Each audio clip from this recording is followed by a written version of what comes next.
up guys, welcome back to the channel, and for today's video man, I wanted to show you guys a floor 23 solo using the Ancient One. And this is someone I mentioned quite often on the channel, so if you've been following me for a little while, you already know that I think this guy is amazing.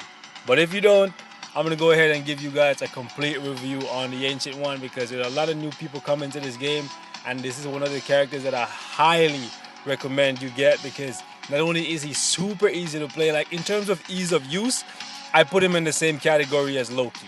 Okay, so that should show you how strongly I feel about the Ancient One.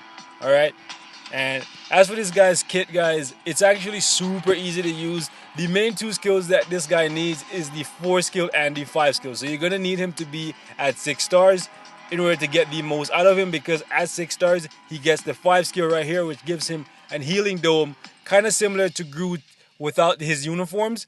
However, this one is significantly bigger, and it also deals damage to the enemy when they step inside it.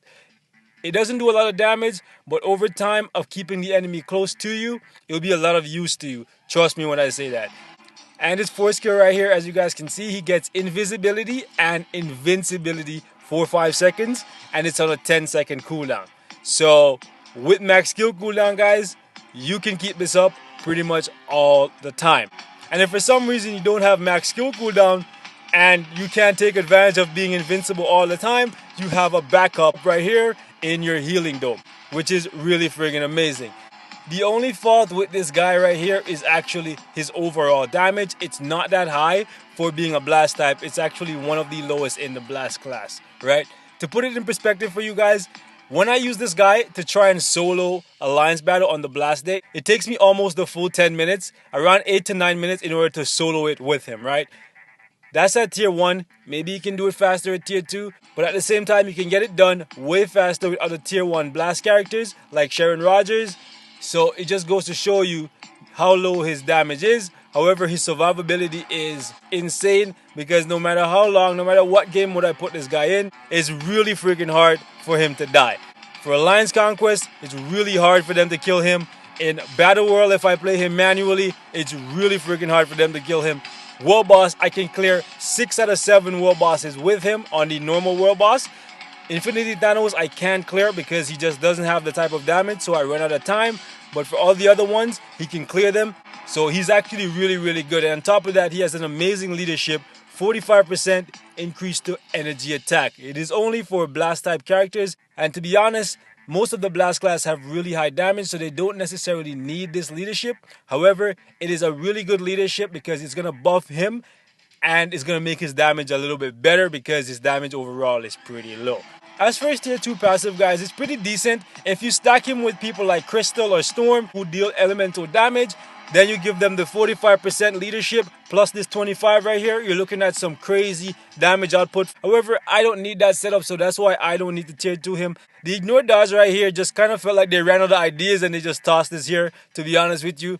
So for me, even though I love the Ancient One, this is not a tier 2 passive that I'm going to really be trying to attain anytime soon, right?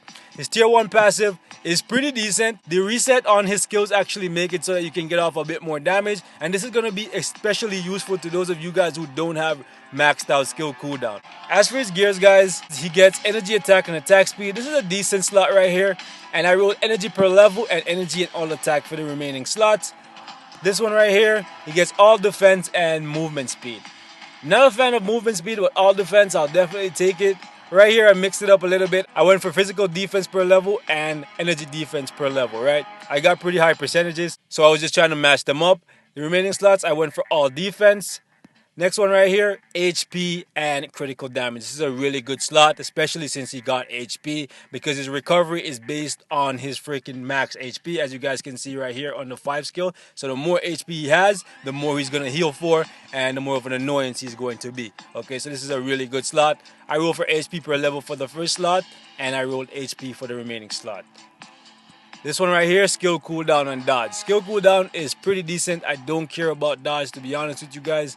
So right here, I rolled for ignore defense because he does not get any native ignore defense in his kit, right?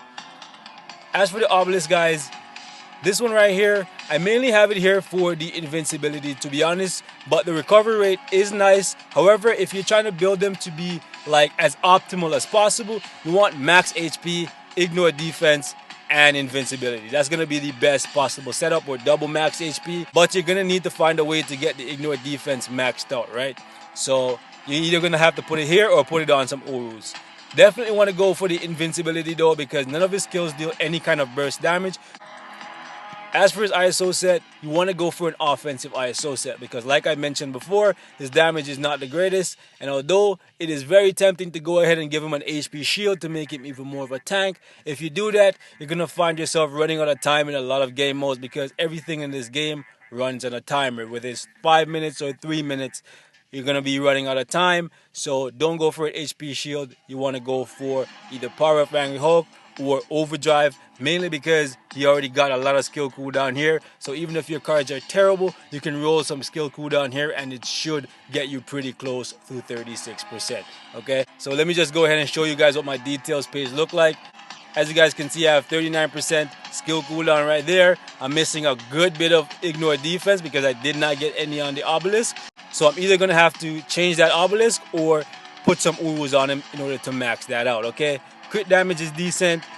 Definitely want some more crit rate though. Attack speed, I don't find that he needs it, to be honest with you guys. So I'm probably going to focus heavy on getting more crit rate and more crit damage and maxing out my ignore defense, okay? So let's go in here and actually get this thing done and see just how fast we can clear against Shehulk and Jessica Jones. Because time is always against you when you're using the Ancient One. That's the only fault he has. Alright. Let's do this, ladies. And the strategy when I use Ancient One, guys, is pretty simple. I use this for pretty much any floor of Shadowland.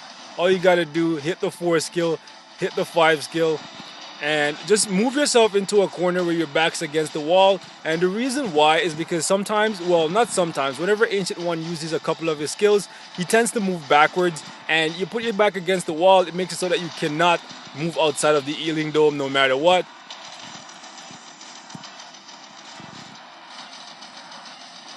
And you just cycle through the skills in any order you feel like it. Prioritize the 4, because if you don't, you're going to take some damage, and if you don't have invincibility, you might not be able to heal back in time. But with the right setup, man, like if you have a setup similar to mine, as you guys can see right there, he moved out the Healing Dome. So I have to keep continuously putting him back into a corner. But if you have invincibility, even if the obelisk is crap, if you have invincibility on it, it's going to make him significantly harder to kill. And most of your Shadowland floors are going to either become one of two things. You're either going to run out of time because you don't have the damage, or 2, you're going to win. Like, it's just that simple. Dying with this guy is pretty hard to do if you stay on the ball. Just keep hitting your skills as soon as they come off cooldown, and that's good enough. That's why I said he's super easy to use. Even though he's not as strong as Loki in terms of damage output, when it comes to actual survivability and ease of use, he's in a class of his own, to be honest with you guys. 3 skills are also pretty good because it prevents you from being stunned.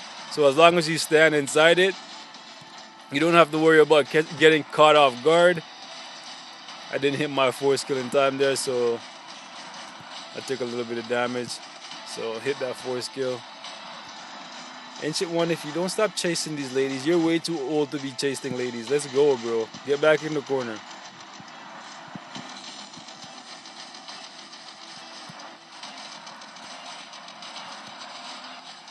As you guys can see, we're going to be using the majority of the 3 minutes that we're given here. So that's why I said you don't want to go with a recovery or HP shield type obelisk. Where the hell is Jessica Jones? I thought the fight was done. I was just chilling here thinking, oh yeah, this fight's done. Then I looked up, saw that she had HP left. Okay, cool.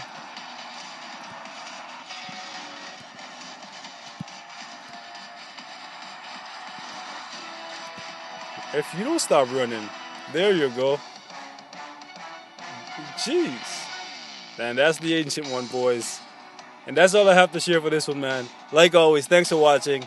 I hope this was helpful. Show the Ancient One some love, guys. And I'll see you in the next one, man. And I'm out.